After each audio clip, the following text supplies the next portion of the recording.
तो तस्वीरें आपको दिखा रही हैं यहाँ जिस तरीके से एक्सप्रेसवे का इफ्तिताह किया गया है। वजीर आजम नरेंद्र मोदी ने आज गुरुग्राम में द्वारका एक्सप्रेसवे समेत कई सड़क स्कीम का इफ्तिताह किया है।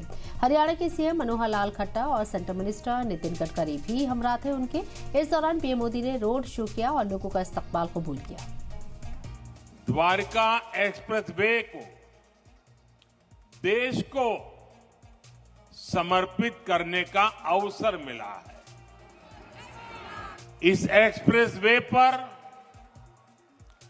9,000 करोड़ रुपए से ज्यादा खर्च किए गए हैं।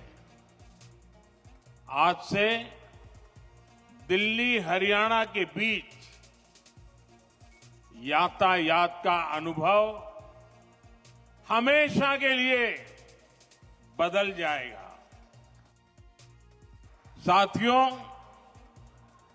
पहले की सरकारें छोटी सी कोई योजना बनाकर छोटा सा कार्यक्रम करके उसकी डुगडुगी 5 साल तक पीटते रहते थे।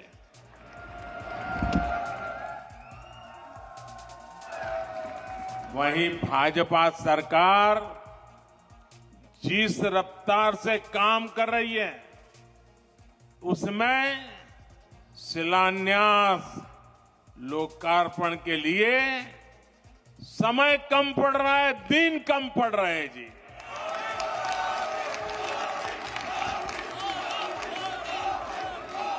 साल 2024 में ही यहां के लोग तो ज्यादा समझदार है।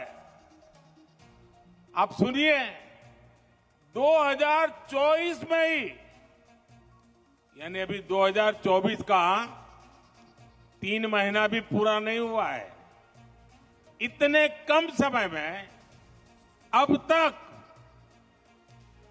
10 लाख करोड़ रुपए की परियोजनाओं का या तो शिलान्यास किया है या तो लोकार्पण हो चुका है। साथियों, समस्या और संभावना में केवल सोच का फर्क होता है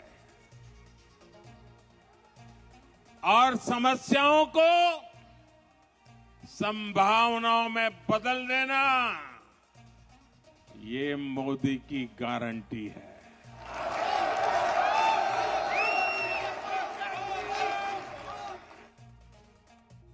आज का भारत प्रगति की रफ्तार से